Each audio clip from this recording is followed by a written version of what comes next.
Kita akan sama-sama membuka di dalam Isai atau Yesaya pasal 55 ayat 9.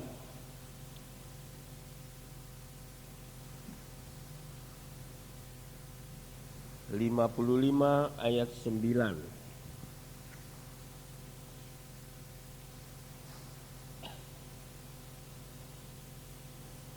Ya, puji Tuhan, kita akan sekali lagi berdiri dan kita akan baca bersama-sama ayat ini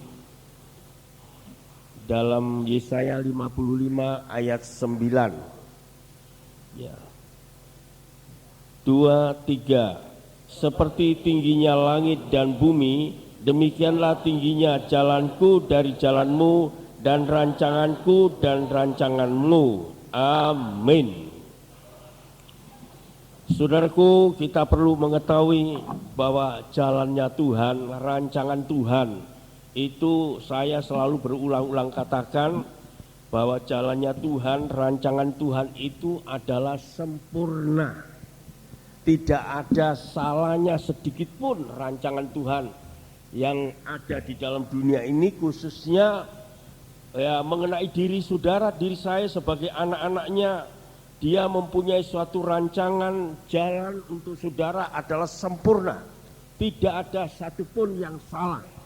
Ya, jadi jangan kita mempunyai curiga, mempunyai satu pikiran bahwa Allah itu salah. Ya, tidak pernah ada salah. Yang salah adalah kita manusia ini. Amin. Amin. Kita manusia yang salah. Tuhan tidak pernah salah. Apapun rancangannya itu senang ataupun tidak menyenangkan di dalam hidup saudara, di dalam rumah tangga, pekerjaan, di dalam pribadi saudara, senang atau tidak senang, saudaraku, rancangan Allah dan jalannya Tuhan terhadap saudara itu sempurna, tidak pernah ada salah. Seringkali kalau kita menerima hal-hal yang menyenangkan, kita boleh berkata Tuhan itu baik. Tapi kadang-kadang kalau kita menerima hal-hal yang tidak menyenangkan, kita mulai ragu-ragu berkata bahwa Allah itu baik. Saudaraku, kita harus tahu baik atau tidak baik yang menimpa saudara, menimpa saya setiap detik, setiap saat itu tidak kebetulan, tetapi rencana Allah adalah sempurna. Allah itu sempurna adanya. Ya, saudaraku, saya selalu katakan, coba saudara lihat jari saja, ya, cap ini. Seluruh dunia tidak ada yang sama. Ya, saudaraku. Ini garis raja-raja, tidak ada yang sama. Luar biasa. Kalau saudara gambar saja 100 jari gini sudah bingung. Ya pasti sama. Tapi Tuhan luar biasa, tidak ada yang sama. Wajah manusia seluruh dunia tidak ada yang sama. Sekalipun sama lahirnya, kembar, tapi pasti ada bedanya. Tuhan itu adalah maha kuasa. Amin. Amin. Kita harus aminkan itu. Tuhan itu maha kuasa. Dia itu tidak ada sesuatu yang kebetulan. Semua sudah diatur begitu rupa. Kehidupan saudara dari saat saudara lahir, sejak saudara dipilih oleh Tuhan sampai hari ini. Baik suka duka saudara alami, saudara harus berterima kasih kepada Tuhan bahwa rencana Allah itu terhadap saudara dan saya adalah sempurna. Tidak ada yang salah. Ya, saudaraku, baik itu tidak menyenangkan kita terima kasih kepada Tuhan. Sesuatu yang tidak menyenangkan kita berterima kasih kepada Tuhan. Bahwa Tuhan rencananya sempurna kepada saya. Kalau kita mempunyai pikiran demikian, kita selalu dapat mengucap syukur kepada Tuhan. Di dalam segala perkara. Kalau kita tahu bahwa Allah itu tidak pernah ada salahnya. Sedikit pun tidak ada khilafnya. Dia sempurna. Di dalam saudara, di dalam saya. Nata di tengah-tengah dunia yang gelap ini, kita harus tahu itu. Ya, kalau kita tahu ini, kita akan selalu bersyukur. Apapun yang terjadi, senang atau tidak menyenangkan, kita bersyukur karena kita tahu rencana Allah dalam saudara, dalam saya adalah benar, adalah sempurna. Dan dikatakan dalam Yesaya ini bahwa rancangan Allah, ya, saudaraku, jalannya Allah dengan jalan saudara dan jalan saya itu seperti langit dan bumi tingginya. Saudara dapat mengukur langit dan bumi. Tidak ada satu orang pun yang dapat mengukur. Begitu tinggi perbedaannya rancangan Allah, jalannya Allah dengan jalan saudara, jalan saya, rancangan saya itu berbeda jauh. Ya saudaraku, berbeda jauh. Tidak sama. Apa yang dikehendaki Tuhan seringkali tidak cocok dengan kehendak kita. Apa yang kita kehendaki seringkali tidak cocok dengan kehendak Tuhan. Jauh sekali, kita tahu. Ya saudaraku, tapi kita harus berkiblat, ya, condong kepada rencananya Allah. Itu pasti sempurna. Kalau rencana saudara, rencana saya pasti salah. Meskipun begitu jauh, kita harus berkiblat kepada rencana Allah. Kita, ya Tuhan, Engkaulah yang benar, Engkaulah yang betul, Engkaulah yang sempurna. Aku yang salah Tuhan, jalanku yang salah, jalanmu betul Tuhan, rancanganmu betul Tuhan. Nah, saudaraku, kita dapat demikian. Itulah rancangan Allah dan jalan saudara, jalan kita di tengah-tengah dunia ini. Kita harus tahu, seringkali kemauan manusia ini ingin baik saja, ya. Belum tentu baik itu benar. Allah ingin melihat saudara baik dan benar. Dan manusia hanya tahu baiknya saja tapi tidak tahu benarnya. Lalu mendesak Allah dengan demikian rupa, Tuhan mengapa tidak segera engkau kabulkan, mengapa tidak segera engkau berikan apa yang ku minta, apa yang ku inginkan. Saudaraku, tapi kadang-kadang Tuhan menahan. Ya, supaya kita tahu bahwa pasti pada akhirnya berakhir dengan kebahagiaan. Kalau kita menyerahkan pada rancangan Allah, pada jalan Allah, pada akhirnya pasti diakhiri dengan kebahagiaan. Tapi kalau kita menurut rancangan kita sendiri, jalan kita sendiri, akhirnya seringkali kita menyesal dan kecewa. Sebab itu marilah kita belajar menyerahkan rancangan jalan kita itu kepada Dia yang maha kuasa. Dia yang sempurna, Dia tidak ada yang salah. Dan pasti berakhir dengan hal yang membahagiakan saudara. Tuhan tidak akan memberikan jalan untuk membinasakan saudara, untuk membuat saudara susah terus. Tapi Tuhan akhirnya pasti saudara akan menikmati hasilnya indah. Sebab itu tidak ada rancangan yang indah, jalan yang indah selain rancangan Allah. Dan belajarlah, Tuhan, saya ACC terhadap rencanamu, akan rancanganmu, akan jalanmu. Aku menyerahkan jalanku kepada jalanmu. Dan saya tahu saudara akan berbahagia. Haleluya. Saudaraku, kita akan melihat beberapa contoh bagaimana rancangan manusia dan rancangan Allah itu berbeda. Dan saudaraku tahu kalau rancangan Allah diterima, maka hal itu mendatangkan kebahagiaan buat kita sekalian. Haleluya. Saudaraku, kita akan membuka Kejadian pasal yang 15 ayat 1 sampai yang ke-6. Kita baca Kejadian pasal 15 ayat 1 sampai yang ke-6. Ya, kita baca ini. Kejadian pasal 15 ayat pertama sampai dengan ayat yang ke-6. Ayat yang pertama, kemudian datanglah firman Tuhan kepada Abram dalam suatu penglihatan. Janganlah takut, Abram, akulah perisaimu, upamu akan sangat besar. Ya, teruskan. Abram menjawab, ya Tuhan Allah, apakah yang akan engkau berikan kepadaku? Karena aku akan meninggal dengan tidak mempunyai anak. Dan yang akan mewarisi rumahku ialah Eliezer orang Damsyik itu. Lagi kata Abram, engkau tidak memberikan kepadaku keturunan, sehingga seorang hambaku nanti menjadi ahli warisku. Tetapi datanglah firman Tuhan kepadanya demikian, orang ini tidak akan menjadi ahli warismu, melainkan anak kandungmu, dialah yang akan menjadi ahli warismu. Lalu Tuhan membawa Abram keluar serta berfirman, coba lihat ke langit, hitunglah bintang-bintang, jika engkau dapat menghitungnya. Maka firman-Nya kepadanya, demikianlah banyaknya nanti keturunanmu. Lalu percayalah Abram kepada Tuhan, maka Tuhan memperhitungkan hal itu kepadanya sebagai kebenaran. Ya, puji Tuhan. Sudah lihat, saudaraku Abraham, ya, dia merasa, ya, segala sesuatu miliknya ini siapa yang akan mewarisi? Karena aku tidak punya anak. Ya, dia selalu sudah berapa kali minta anak, berapa ulang kali minta anak. Tuhan berikan anak kepadaku. Tapi Tuhan tidak memberikan, saudaraku. Lalu Abraham bertanya kepada Tuhan, siapa yang akan mewarisi segala hartaku ini? Nanti apakah aku serahkan kepada hambaku? Ya, saudaraku. Tetapi Tuhan katakan tidak. Hartamu tidak kamu serahkan kepada hambamu, akan kuberikan kepada anak kandungmu sendiri. Tetapi aku tidak punya anak.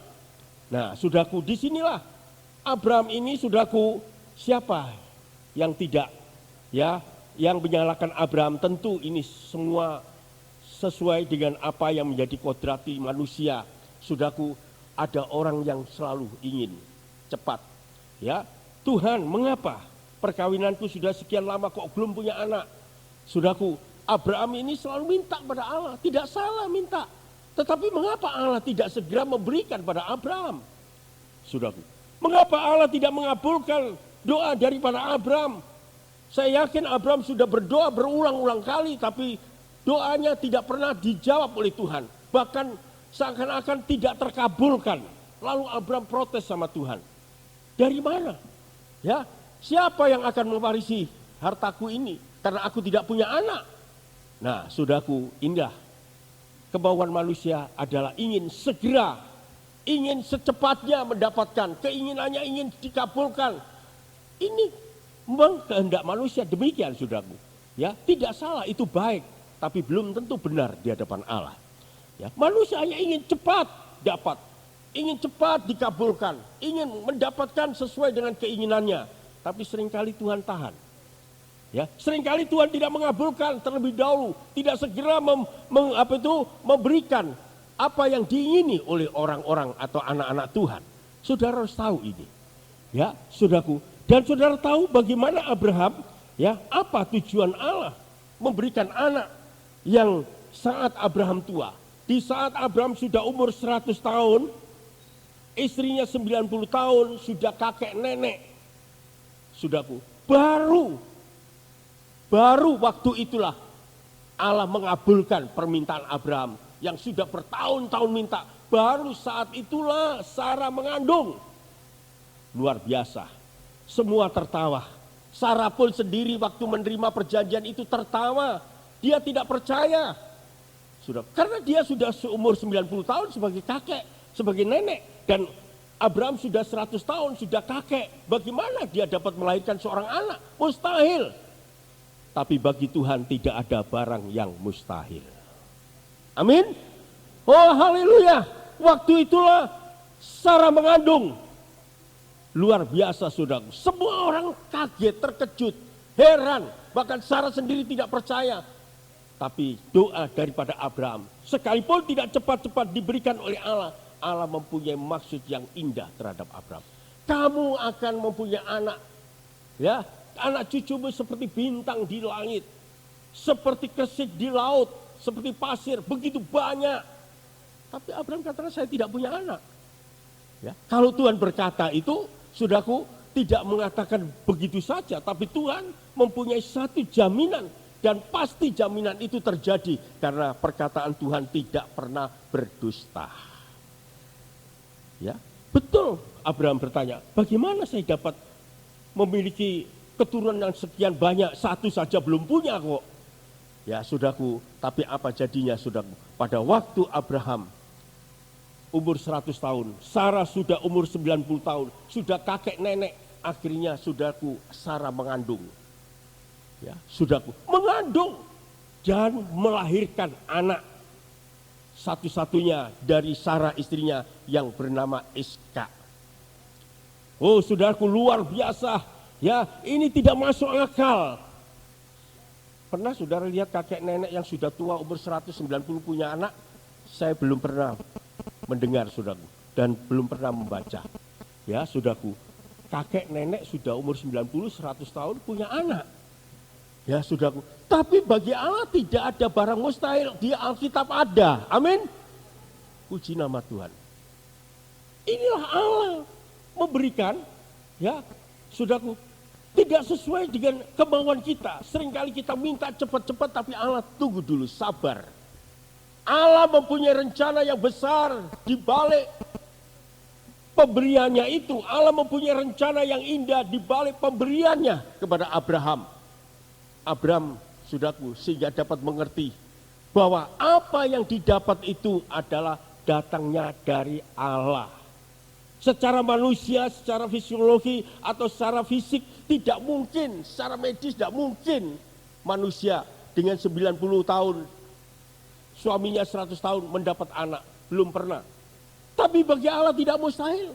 Jadi kalau Abraham mendapatkan anak, dia harus tahu bahwa itu anugerah Allah. Amin.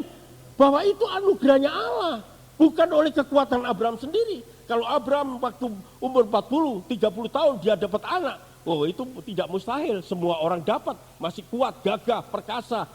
Ya, saudaraku, itu dapat terjadi. Itu tidak mustahil, semua orang dapat memiliki. Tapi dengan umur 90 dan 100 tahun, dapat dimiliki oleh Abraham seorang anak, itu mustahil bagi manusia. Dan kalau dia dapat anak itu adalah pemberian Allah. Anugerahnya Allah. Ya, saudaraku. Dan tujuannya, saudaraku, supaya anak ini jangan dimanjakan. Saudara tahu supaya Abraham dan Sarai tahu bahwa anak ini miliknya Tuhan. Tuhan yang memberi. Supaya sadar bahwa apa yang kamu terima Abraham, Sarah, ini adalah pemberianku. Bukan oleh usaha kekuatanmu, ini adalah pemberianku. Sebab itu tidak mustahil dalam Kejadian pasal 22. Kalau Allah meminta Iskak setelah umur 17 tahun untuk dikorbankan di Gunung Muria, saudaraku, Abraham dengan tidak segan-segan. Saudaraku, dia tidak sayang-sayang, dia ambil anaknya dan dia bawa ke Gunung Muria untuk dipersembahkan kepada Tuhan. Sebab Abraham tahu bahwa anak ini adalah miliknya Allah, bukan miliknya dia, bukan oleh kekuatan hasilnya dia mendapatkan anak, tapi oleh anugerah Allah. Dan sekarang kalau Allah minta, dia rela. Nah, inilah tujuannya. Mengapa Allah sabar? Mengapa Allah menunggu sampai Abraham mustahil dapat melahirkan anak istrinya, tapi akhirnya istrinya mendapatkan anak? Tujuannya supaya Abraham sadar bahwa apa yang dia miliki itu adalah anugerah daripada Allah. Pemberian daripada Allah saja. Amin. Sehingga pada waktu Iskak diminta, dia dengan sukacita berikan kepada Allah. Dia tidak sayang karena dia tahu bahwa ini miliknya Allah. Kalau Allah minta, ya sudah. Harus dikorbankan, disembelih di Gunung Muria, ya harus disembelih. Mati ya terserah. Karena itu miliknya Allah, bukan milikku. Nah, inilah saudaraku, seringkali kita ditahan oleh Tuhan. Ya, seringkali Tuhan ingin supaya saudara dan saya tahu bahwa apapun yang saudara miliki, saudara harus yakin bahwa itu datangnya dari Allah. Amin. Haleluya. Hidup saudara ini sebenarnya juga dari Allah. Amin. Bukan dari saudara sendiri. Hasil saudara sekalipun saudara bekerja, berkat itu semua saudara yakin itu datangnya dari Allah. Amin. Terlebih keselamatan saudara, keselamatan saya adalah anugerah Allah. Saudara diselamatkan bukan oleh kekuatan gagamu, pekerjaanmu, usahamu, tapi oleh anugerah Allah. Sehingga diri saudara ini sebenarnya bukan diri saudara sendiri. Aku hidup bukan aku, tapi Kristus yang hidup di dalam aku. Amin.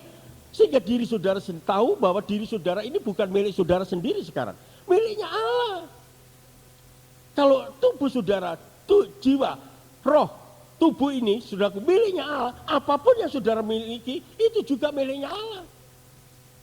Ya saudaraku, inilah maksudnya. Anugerah Allah diberikan supaya saudara tahu bahwa saudara diselamatkan bukan oleh usahamu. Saudara sekarang menjadi orang selamat ini adalah miliknya Allah. Kalau Allah minta dari saudara, waktu, tenaga, harta, seharusnya kita tidak sayangkan. Karena semua itu adalah miliknya Allah. Kalau Allah minta, oh Tuhan dengan senang hati. Karena engkaulah semua yang memberikan daripada ilmu asalnya. Keselamatan hidupku daripada engkau. Apalagi milikku yang sekarang ini tidak terlalu berarti. Itu milikmu semua. Ya, supaya anak-anak Tuhan mengerti. Saudaraku, sehingga kalau Tuhan minta, tidak sayang-sayang memberikan. Banyak anak Tuhan, waduh sayang. Ya, saudaraku, menyerahkan hidupnya, menyerahkan waktunya, ya, apalagi menyerahkan hartanya sebagai jiwanya itu, waduh sayang, di mana ada hartamu di situ ada hatimu, terlalu sayang. Karena orang ini tidak menyadari bahwa semua itu milik Allah. Dan kalau Allah meminta, itu tidak akan merugikan saudara, merugikan saya. Itu pasti menguntungkan saudara, menguntungkan saya.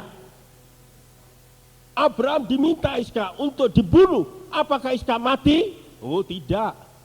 Allah hanya ingin menguji kesetiaan, kasihnya, imannya Abraham kepada Allah. Begitu Ishak mau dipotong, stop, kata malaikat, jangan teruskan.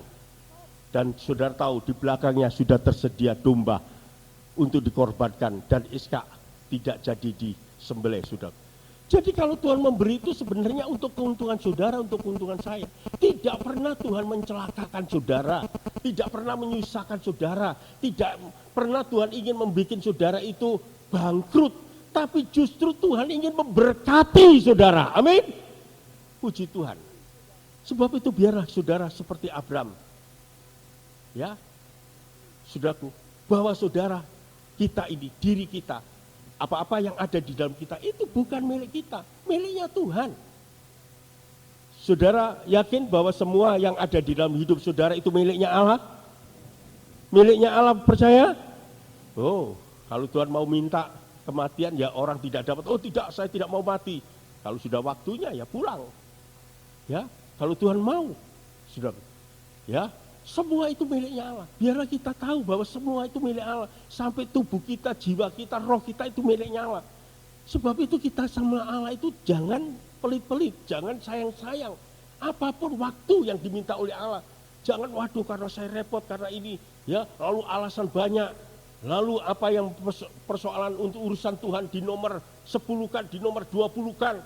Saudaraku, karena orang itu belum sadar bahwa dirinya itu adalah miliknya Allah, sudah diselamatkan melalui korban Kristus. Ya, ini yang pertama.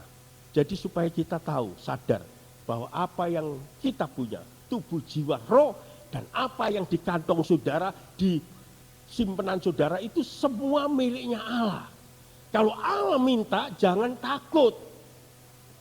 Ya, saudaraku, biarlah kita persembahkan dengan senang hati, sukarela. Dan saudara tahu, Tuhan tidak membuat saudara bangkrut, tidak membuat saudara susah. Justru Tuhan akan memberkati. Baik saudara, baik anak cucu saudara, Tuhan sudah sediakan berkat paket untuk kita sekalian. Kadang-kadang Tuhan hanya ingin menguji saja. Ya, saudara, tapi kita sayang.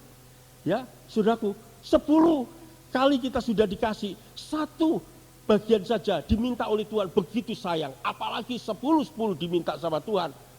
1 bagian saja diminta sama Tuhan, begitu sukar. Sudah, waduh tidak cukup nanti saya bagaimana? Nah nanti saudara akan tahu sendiri, saudara akan menyesal. Saudara betul-betul tidak cukup. Pengeluaran saudara semakin besar daripada apa yang harus saudara berikan kepada Tuhan. Ya, jangan sayang-sayang saudara. Ya, saya sebelum jadi pendeta, saya berusaha bahwa saya ini hidup saya bukan diri saya sendiri, saya ingin apa yang dapat saya perbuat untuk Tuhan. Dan sudah tahu, Tuhan memberkati. Tuhan menyediakan berkat-berkat untuk anak cucu kita. Jangan takut, Allah itu adalah Allah yang maha kuasa. Amin. Puji Tuhan. Kalau 1 bagian saja kita sayang berikan pada Tuhan, padahal itu kewajiban miliknya Tuhan. Harus kita persembahkan pada Tuhan. Bagaimana kalau kita 10 diminta sama Tuhan? Ya, saudaraku, satu-satunya Ishak diminta sama Tuhan, waduh terlalu berat, hanya anak 1 diminta. Kalau anak 10 diminta 1 masih lumayan, ini 1 diminta sama Tuhan, 100%. Saudaraku, kita sering dituntut oleh Tuhan, hanya untuk menguji saudara, menguji saya. Bagaimana saudara, iman saudara kepada Allah, bahwa dia itu El Shaddai, Allah yang maha kuasa, yang dapat mengadakan sesuatu yang tidak ada menjadi ada. Saudara kita ini hanya diuji saja. Kalau sekarang ini kita tidak lulus, bagaimana saudara akan dapat kepercayaan di kerajaan Allah, kekekalan Allah di sana, saudaraku. Ya, puji nama Tuhan. Marilah kita jangan sayang-sayang. Kalau Tuhan inginkan, apalagi itu kewajiban kepada Tuhan, serahkan, jangan sayang. Sampai sekarang pun saya tidak sayang. Apa yang diminta Tuhan itu bagian Tuhan, saya harus sendirikan, tidak untuk saya sendiri. Ya, saudaraku. Dan saya tahu Tuhan selalu memberkati saya. Ya, 3 langit akan dibukakan sehingga berkat itu tidak ada tempat menaruh saudara. Artinya berkelimpahan. Amin. baik kepada anak cucu saudara, Tuhan akan berkati. Yakinlah. Ya, kalau kita sudah yakin bahwa diri kita, tubuh jiwa roh kita ini dari Allah, segala milik kita punya Allah, maka kita tidak sayang-sayang, dengan mudah kita memberikan. Ya, sudah, karena kita iman dan Tuhan tidak pernah berhutang pada saudara dan pada saya. Dia akan memberkati. Amin. Puji nama Tuhan. Yang pertama, yang kedua kita lihat Keluaran pasal 4 ayat 1.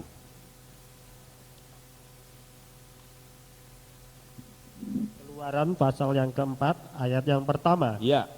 Lalu saud Musa, bagaimana jika mereka tidak percaya kepadaku dan tidak mendengarkan perkataanku, melainkan berkata, Tuhan tidak menampakkan diri kepadamu. Ya, saudaraku, puji nama Tuhan. Sejak Musa keluar dari istana Fir'aun, saudaraku, dia ingin menjadi pemimpin, membebaskan orang Israel dari sengsara mereka. Musa membunuh orang Mesir, dia ingin menjadi pemimpin. Ya, dia ingin cepat jadi pemimpin, segera ingin membebaskan umat Israel. Tapi mengapa Tuhan mendidik Musa terlebih dahulu 40 tahun di padang Midian, sudah mengembalakan domba. Ya sudah, mengapa dia tidak segera dijadikan oleh Allah sebagai pemimpin? Apa yang menjadi kemauan Musa, cita-cita Musa segera diwujudkan pada waktu itu. Tetapi mengapa Musa harus dibawa oleh Tuhan ke Midian? Sudah, di mana di situ Musa menjadi gembala, bukan 1 tahun, 2 tahun, 10 tahun, 40 tahun Musa menggembalakan dombanya Jitro mertuanya. Sudah. Dan baru setelah 40 tahun, Musa sudah tidak mempunyai keinginan jadi pemimpin, malah Tuhan panggil dia sebagai pemimpin. Kamu akan kujadikan pemimpin. Nah, lalu Musa mulai berkata, aku tidak dapat Tuhan. Bagaimana nanti aku kalau ditanya, apakah kamu disuruh Tuhan? Coba kalau saudara baca seterusnya, tongkat di tanganmu, lempar itu. Lalu dilemparkan jadi ular, pegang kembali jadi tongkat, saudaraku. Kamu tidak percaya lagi, tanganmu masukkan dalam dadamu. Begitu dimasukkan, dikeluarkan jadi kusta. Sekarang masukkan lagi, dimasukkan, dikeluarkan, sembuh. Ya. Apa kamu masih kurang percaya bahwa aku menyuruh kamu? Ya, aku tidak pandai bicara. Nah, padahal Musa ini orang yang luar biasa, saudaraku. Anak pangeran di negeri Mesir, pendidikannya tinggi. Tapi setelah dia mau dipakai Allah, dia katakan, saya tidak pandai bicara. Nanti Harun akan menjadi pembicaramu. Ya, dan siapa yang menciptakan lidah? Mulut ini adalah aku. Ya, sampai Allah menjawab begitu. Sampai akhirnya, saudaraku, begitu Allah menyuruh, Musa lalu beralasan lagi, wah jangan saya, ya orang lain saja. Oh, Allah murka sekali. Ya, disinilah saudaraku, mengapa Allah mendidik Musa 40 tahun, supaya dia tidak sombong. Dia mempunyai kerendahan hati. Dia akan memimpin bangsa Israel, akan menghadapi banyak orang yang tegar tengkuk. Musa harus dilatih dulu di padang Midian, saudaraku, selama 40 tahun. Ya, pada waktu itu Musa sudah tidak berani. Justru Tuhan datang. Aku yang akan memberikan kekuatan buat kamu. Mengapa tidak dulu? Musa sudah mulai dulu ingin menjadi pemimpin. Tapi mengapa Tuhan tahan? Maunya cepat-cepat, tapi Tuhan tahan. 40 tahun dia harus dididik. Baru dia dipakai Tuhan. Supaya apa? Supaya jangan menyombongkan diri. Kalau saya pinter, wah karena saya pendidikan Mesir. Karena saya orang pandai, saya pinter berperang. Ya, saya dapat memimpin orang Mesir. Begitu dia menghadapi orang Mesir, pasti dia down, saudara. Tapi setelah dididik 40 tahun, dia menghadapi orang Mesir, orang Israel dengan tegar tengkuk yang seringkali ingin melempari dia dengan batu, yang ingin memaki-maki dia. Tapi Musa dengan hati yang lembut mengasihi mereka. Dan dikatakan dalam Alkitab, di kolong langit tidak ada orang hati selembutnya Musa. Itulah hasil daripada pendidikan 40 tahun di Midian. Sudah luar biasa Musa, dan berhasil membawa orang Israel keluar dari Mesir dan memimpin 40 tahun di padang belantara. Kalau Musa tidak dididik oleh Allah dulu, pasti dia berapa tahun saja dia sudah lari meninggalkan orang Israel yang tegar tengkuk, Tapi karena dia sudah dididik oleh Allah dan dia mempunyai kesabaran yang luar biasa. Oh haleluya. Tuhan seringkali tidak memenuhi permintaan saudara secara langsung, kemauan saudara secara langsung. Tuhan mempunyai maksud yang baik di balik penundaan semua dan semuanya itu. Amin. Amin. Saudara yakin ini? Saya yakin. Biarpun kita ditunda. Wah kenapa kok tidak sekarang Tuhan? Sekarang kan lebih baik. Tuhan katakan sabar dulu. Karena Tuhan tahu apa yang terjadi 10 tahun kemudian. Ya, saudara tidak tahu 1 hari saja kita tidak tahu apa yang terjadi dalam hidup saudara. 2 hari, apalagi 1 minggu. Ya saudaraku, orang bermegah-megah, wah hebat-hebat mau pergi kemana. Tahu-tahu rencananya di tengah jalan kecelakaan mati. Manusia tidak tahu kapan akan terjadi. Tuhan tahu. Dari dulu saudara belum lahir Tuhan tahu. Apa-apa lagi hadapan saudara, Tuhan itu semua tahu. Sebab itu kalau Tuhan tidak menjawab, tidak mengabulkan keinginan saudara, jangan saudara mulai berontak kepada Allah. Allah tidak adil, Allah kok tidak mau mendengar doaku. Ketahuilah, apapun kita tahu bahwa rencana Allah adalah sempurna. Amin. Amin. Haleluya. Manusia condong untuk cepat, untuk segera. Tapi Tuhan katakan nanti dulu. Ya, karena Tuhan tahu. Tuhan tahu saudara, daripada saudara mengetahui diri saudara sendiri, Tuhan itu tahu. Karena dia yang membuat dan masa depannya saudara itu Tuhan tahu semuanya. Sebab itu apa yang dilakukan oleh Tuhan, baik itu tidak menyenangkan, rasanya tidak, ya rasanya mengecewakan. Tapi terimalah dengan senang hati. Dan pasti akhirnya menghasilkan kebahagiaan. Amin. Oh, akhirnya Musa menjadi pemimpin besar, betul-betul pemimpin yang sejati, bukan pemimpin-pemimpinan, pemimpin yang sejati. Berapa kali dia mau dilempari oleh orang Israel, berapa kali dia dimaki-maki, tapi dia dengan sabar menyerahkan semua kepada Allah. Karena dia sudah dididik.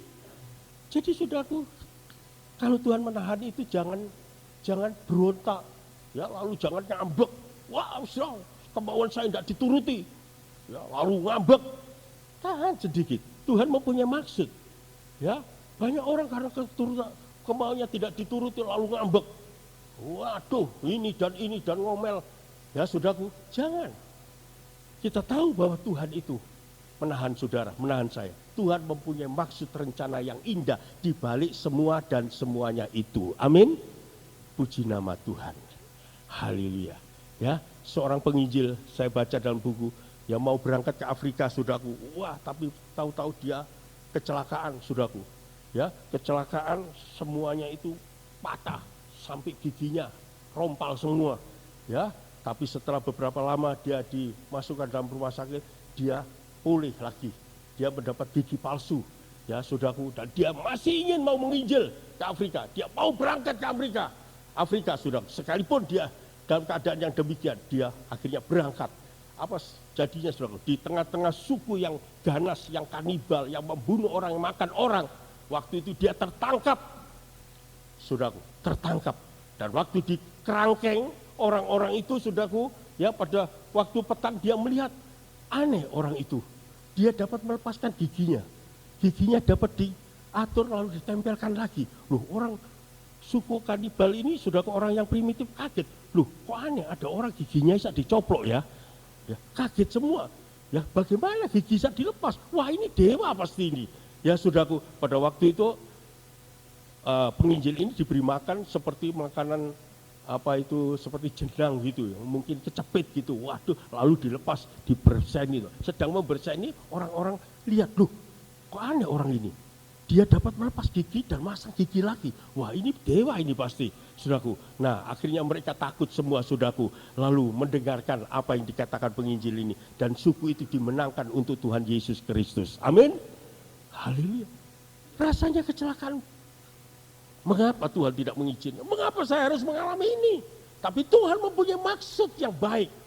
Indah keberhasilan dari penginjil ini. Akhirnya dia berhasil memenangkan suku itu, saudaraku.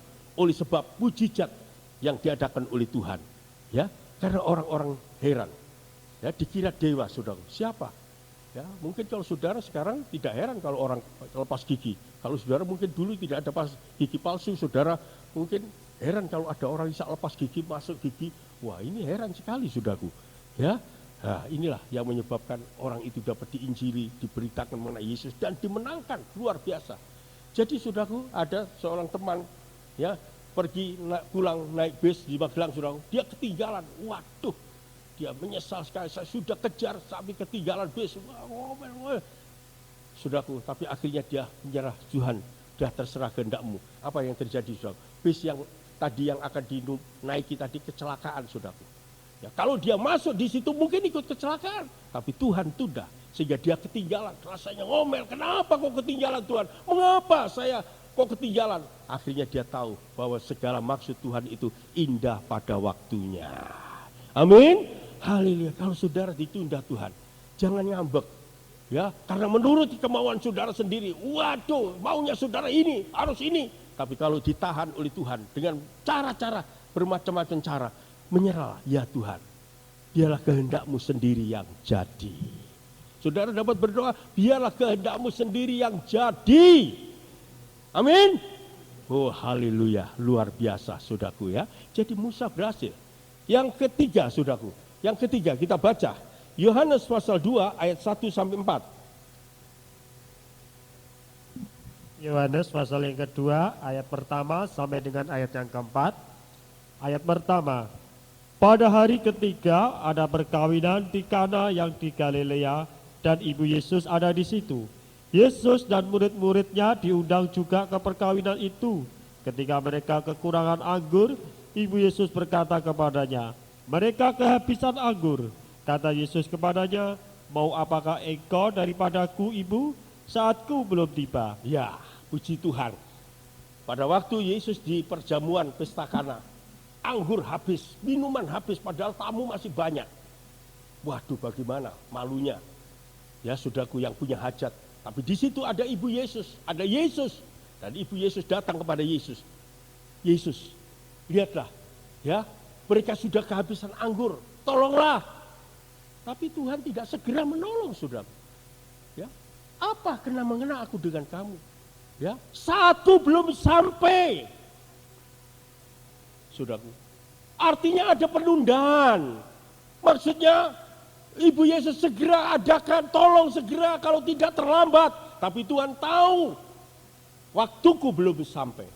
Jadi kalau Tuhan mengadakan pasti tidak akan terlambat. Amin. Kita harus yakin itu. Ya, waktuku belum sampai. Haleluya. Saudaraku. Tapi kalau sudah waktunya Tuhan mengadakan mujizat. Ya, dan hasilnya luar biasa, saudaraku. Ya, jadi kita jangan dorong sama Tuhan, mendesak sama Tuhan. Wah, Tuhan cepat kabulkan permintaan saya berdoa, ini kan baik Tuhan, ini kan baik. Belum tentu itu benar di hadapan Tuhan. Kadang-kadang Tuhan nanti dulu, waktuku belum sampai. Sabar dulu, amin. Kita kadang-kadang tidak sabar. Wah, ya, Tuhan mau menolong, kita justru lari, saudaraku, sayang sekali. Mujizat Tuhan akan nyatakan, tapi kita tidak mengalami karena kita sudah cara kita sendiri. Sabarlah. Seringkali kita minta tidak segera Tuhan beri. Ya, saatku belum sampai.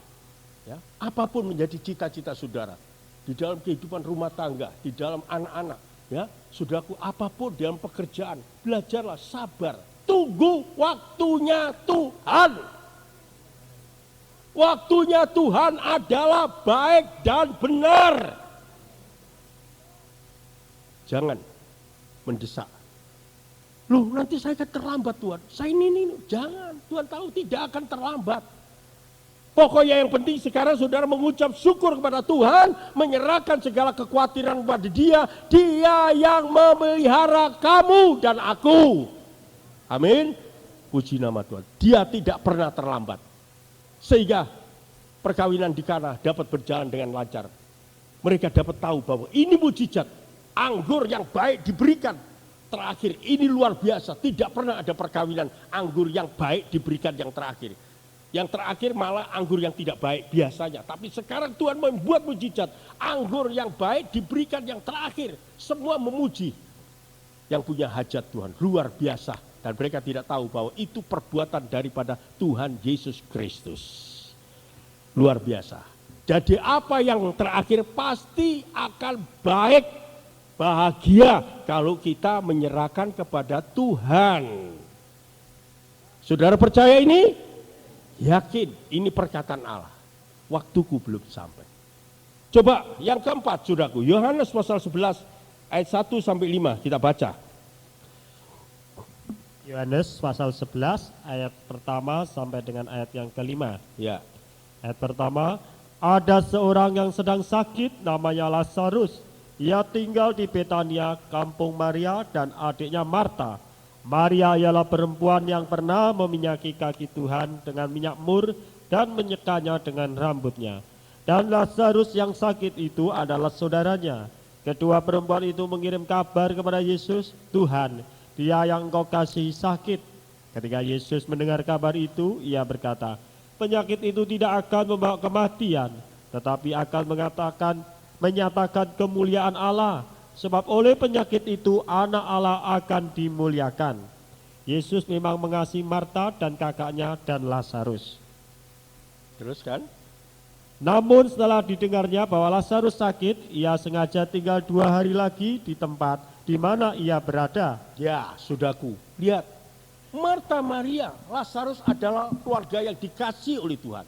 Pada waktu keluarga ini mengalami musibah, keluarga ini menyuruh orang memanggil Yesus sebab Lazarus keadaan sakit keras. Tapi Yesus tidak segera datang, saudaraku. Ya, bayangkan. Ya, kalau dia tidak segera datang, mungkin orang yang menyuruh, bagaimana ini Tuhan kata punya kasih, kok tidak segera menolong? Lazarus yang dikasih sudah sakit keras, kok tidak segera datang? Wah, mungkin ngomel, bagaimana katanya Tuhan mengasihi. Saudaraku, dan Tuhan sengaja dia menahan 2 hari lagi. Sampai akhirnya Lazarus mati. Sudah mati. Lalu mati, baru Tuhan, saatnya Tuhan datang, dia datang ke Lazarus. Dan semua orang sudah a priori, sudah masa bodoh, sudah acuh tak acuh terhadap Tuhan. Buat apa Tuhan datang? Oh, Lazarus sudah mati. Bahkan dia sudah dikubur 4 hari. Buat apa dia datang? Kalau dulu waktu sakit masih ada mujizat sembuh. Tapi sekarang Lazarus sudah mati. Mereka mungkin acuh tak acuh terhadap Tuhan waktu itu. Tidak ada sambutan sama sekali. Sebab sudah hopeless, sudah tidak ada harapan. Karena Lazarus sudah mati. Tapi bagi Tuhan tidak ada barang yang mustahil. Amin. Oh, haleluya. Sekalipun Lazarus sudah 4 hari mati, bagi Tuhan tidak ada barang yang mustahil. Ya. Menurut perkiraan manusia, mengapa Tuhan tidak datang segera waktu dijemput pada waktu sakit? Sekarang sudah mati baru datang, percuma. Percuma ibadah sama Tuhan, mana Tuhan itu kasih. Tapi Tuhan ingin menunjukkan bahwa semuanya itu untuk kemuliaan nama Tuhan dan untuk keuntungan keluarganya. Saudaraku. Dan apa jadinya Tuhan datang ke kuburannya dan batu dikolekkan dan Tuhan berseru kepada Lazarus, Lazarus bangkit. Tuhan yang punya langit dan bumi, segala sesuatu jadi karena firman Allah. Begitu firman Allah disampaikan, bangkit, Lazarus bangkit. Amin. Puji nama Tuhan. Itu Allah saudara, Allah saya. Jangan takut, saudara. Dia yang menciptakan langit dan bumi dengan semudah itu. Apalagi menolong saudara, menolong saya. Jangan pikir, sudah tidak mungkin tertolong. Keadaan saya sudah hopeless, keadaan saya sudah begitu kejepit. Tidak mungkin. Ya, seperti yang saya sudah khotbahkan, saudaraku, Laskar yang tidak percaya kalau Elisa berkata nanti hari ini akan datang makanan begitu rupa sehingga orang Israel tertolong. Ya, Laskar ini tidak percaya. Berapa banyak makanan dapat menolong orang Israel dalam kelaparan seperti ini? Dia tidak percaya akan firman Allah. Akhirnya dia, saudaraku, melihat kenyataan berkat Tuhan turun. Akhirnya dia tidak mendapatkan, dia mati karena dia tidak percaya. Diinjak-injak oleh orang karena dia tidak percaya. Percayalah perkataan Allah itu ya dan amin. Bagi Allah tidak ada barang yang mustahil. Amin. Meskipun mungkin lambat sedikit permintaan saudara, doa saudara lambat sendiri sedikit dikabulkan oleh Tuhan. Percayalah bahwa Tuhan tidak pernah terlambat. Waduh, terlambat Tuhan datang sudah mati. Bagi Tuhan tidak pernah terlambat. Karena Tuhan tahu apa yang harus dikerjakan, saudara. Ya, Tuhan tidak pernah terlambat. Yakinlah itu. Haleluya. Untuk masa depan saudara, anak-anak cucu, pekerjaan apa saja, yakinlah bahwa yang saudara sembah Tuhan yang hidup. Amin. Tidak perlu saudara kasih tangan satu sama lain katakan Tuhan yang hidup. Tapi saya yakin saudara katakan Tuhanku adalah Tuhan yang hidup. Amin. Oh haleluya. Dia tidak pernah mengecewakan. Sekalipun mungkin agak seret, agak susah-susah sedikit, tapi ikuti saja jalannya Tuhan. Taati saja. Nanti saudara tahu bagaimana Allah itu akan membuat saudara berhasil. Saudara menjadi orang yang berbahagia. Ya saudaraku, marilah kita mau mentaati. Kita mau sabar sebentar. Ya, apapun yang saat ini saudara pergumulkan belum dijawab oleh Tuhan. Sabar dulu. Ya, saya selalu pikirkan Tuhan mempunyai rencana itu adalah sempurna. Itu yang saya selalu pikirkan. Sebab itu saya tidak pernah mengatakan Allah salah. Sayalah Tuhan yang salah. Ampuni Tuhan. Engkau adalah sempurna adanya. Amin. Puji nama Tuhan. Yang terakhir saudaraku. Ya, Wahyu pasal 6 ayat 5 sampai 11, 9 sampai 11. Wahyu pasal yang ke-6 ayat yang ke-9 sampai dengan ayat yang ke-11. Ayat ke-9. Dan ketika anak domba itu membuka meterai yang kelima, aku melihat di bawah mezbah jiwa-jiwa mereka yang telah dibunuh oleh karena firman Allah dan oleh karena kesaksian yang mereka miliki. Dan mereka berseru dengan suara nyaring katanya, berapa lamakah lagi ya penguasa yang kudus dan benar, engkau tidak menghakimi dan tidak membalaskan darah kami kepada mereka yang diam di bumi, dan kepada mereka masing-masing diberikan sehelai jubah putih, dan kepada mereka dikatakan bahwa mereka harus beristirahat sedikit waktu lagi hingga genap jumlah kawan-kawan pelayanan dan saudara-saudara mereka yang akan dibunuh sama seperti mereka. Ya, dipitesi suatu cepat saja, dipitesi satu-satu, dibinasakan semua, habis. Mengapa kau Tuhan biarkan? Tuhan mempunyai rencana yang terlalu baik dan rencananya adalah rencana yang sempurna. Amin. Kita seringkali, wah mengapa orang Kristen terlalu ditekan, mereka tidak dibasmi saja sama Tuhan. Ya tidak dibikin tobat begini dan begitu. Itu maksud kita. Kok tidak cepat-cepat Tuhan bertindak? Tapi Tuhan mempunyai cara lain. Haleluya. Mempunyai cara lain. Kita hanya beristirahat, kita tunggu saja waktunya Tuhan. Dan waktunya Tuhan pasti tepat. Amin. Puji Tuhan. Ya seringkali kalau kita lihat orang-orang jahat di dunia ini, apalagi orang Kristen dilarang gini, dilarang membangun. Waduh Tuhan, kenapa engkau tidak basmika saja? Nyatakan dirimu supaya semua bertobat. Tuhan mempunyai cara lain. Ya, saatku belum sampai. Kita tahu nanti saatnya dunia ini di tangan Tuhan.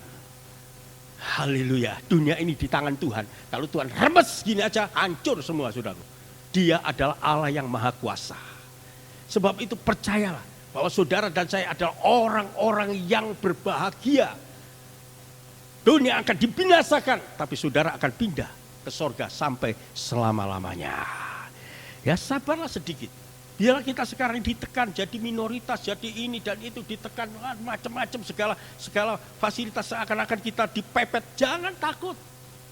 Ya, jangan saudara berpikir mengapa Allah tidak menolong saya, mengapa Allah tidak mengadakan mujizat, membuat dia orang itu ketabrak motor atau mati. Wah, macam-macam. Tuhan punya maksud, saudaraku. Ya. Maksud kata, wah supaya Tuhan itu cepat saja bikin orang itu mati. Ya, supaya kita bebas. Tapi Tuhan mempunyai rencana yang indah. Rencananya Allah dan rencana kita seperti langit dan bumi. Kita tidak tahu, tapi kita harus tahu rencana Allah adalah rencana yang sempurna. Amin. Haleluya. Sebagai ayat penutup, saudaraku buka dalam Sefanya. Sefanya itu perjanjian lama dalam halaman 1038. Alkitab saya 1038 Sefanya ya saudara buka. Haleluya. Sifanya, ya sudah kubuka ayat pasal 3 ayat yang ke-8, 1038 ya. Saudaraku halamannya, kalau saudara sukar mencari sifanya. Sifanya pasal yang ketiga ayat yang ke-8. Oleh karena itu tunggulah aku, demikianlah firman Tuhan, pada hari aku bangkit sebagai saksi. Sebab keputusanku ialah mengumpulkan bangsa-bangsa dan menghimpunkan kerajaan-kerajaan untuk menumpahkan ke atas mereka geramku, yakni segenap murkaku yang bernyala-nyala. Sebab seluruh bumi akan dimakan habis oleh api cemburuku. Ya, saudaraku, perhatikan, saya bacakan sekali lagi. Oleh karena itu tunggulah aku. Demikianlah firman Tuhan, pada hari aku bangkit sebagai saksi. Sebab keputusanku ialah mengumpulkan bangsa-bangsa dan menghimpunkannya kerajaan-kerajaan untuk menumpahkan ke atas mereka geramku, yakni segenap murkaku yang bernyala-nyala, sebab seluruh bumi akan dimakan habis oleh api cemburuku. Ini nanti waktunya Tuhan. Tunggu saja. Amin. Haleluya. Tunggu saja. Ya, sudah tunggu saja. Ini waktunya Tuhan tahu bagaimana Dia mengatur dunia ini. Dia yang menciptakan, Dia juga yang menghancurkan, Dia berkuasa. Kita ini tunggu saja. Jangan tidak sabar. Ya, saudaraku, lalu kita keluarkan kata-kata yang tidak baik, sikap kita yang tidak baik. Sabar. Sekalipun tidak cocok dengan hati saudara, pikiran saudara. Tunggu saja. Amin. Belajar menunggu lebih lama di bawah kaki Yesus. Semuanya akan berakhir dengan baik dan segala pengharapan saudara tidak pernah mengecewakan. Sebagai ayat penutup Roma 8 ayat yang kelima. Ya, Roma 5 ayat yang kelima.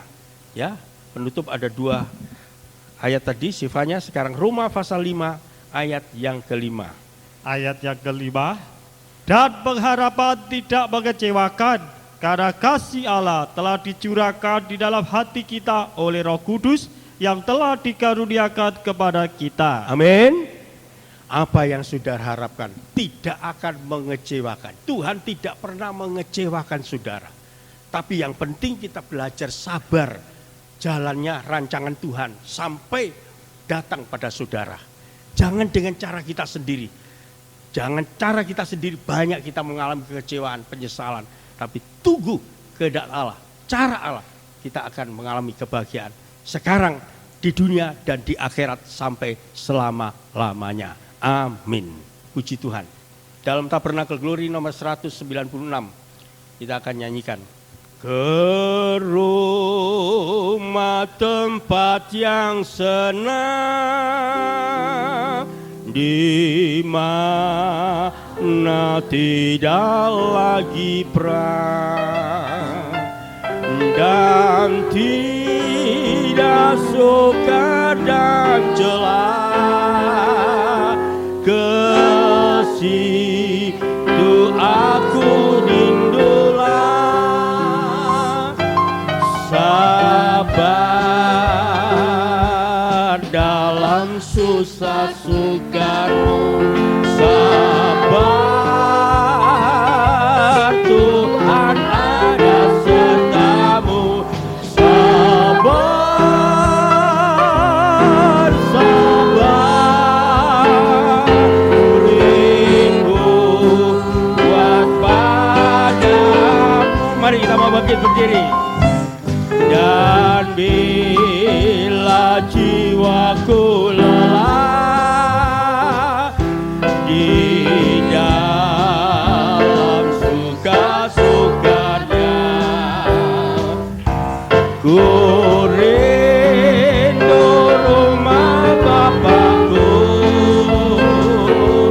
di mana aku dapat senang.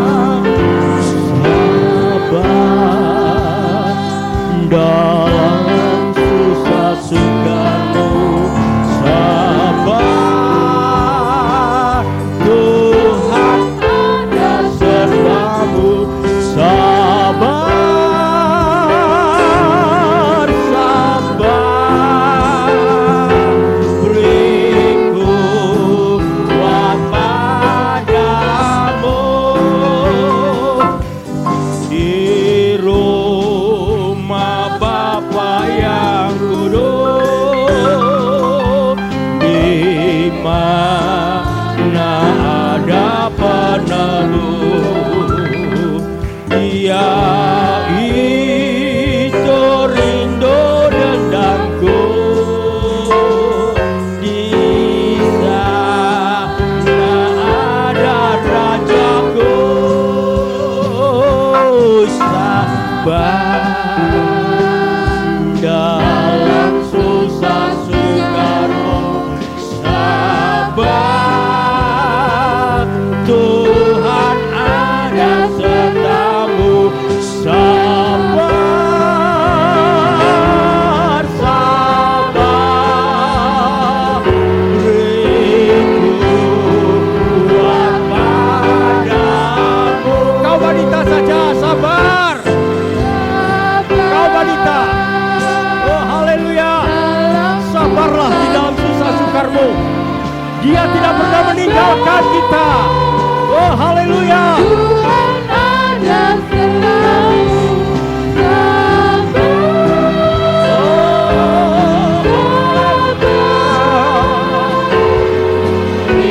Kau pria, haleluya. Wanita berdoa, haleluya. Oh haleluya. Sabar, oh dalam susah sukarmu, sabar, Tuhan ada padamu. Sabar, sabar, beriku kuat padamu.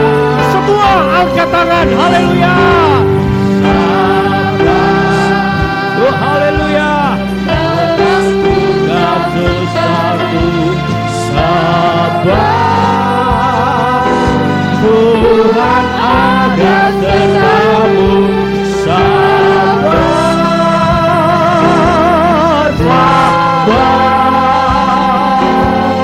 beriku kuat padamu. Sabar dalam susah sukarmu, sabar, Tuhan ada padamu. Sabar, sabar, beriku kuat padaku. Kita mau menyanyi sekali lagi. Nanti kami persilakan Bapak Deki maju ke muka untuk berdoa. Sabar dalam susah sukarmu, sabar, Tuhan ada sertamu. Sabar, sabar,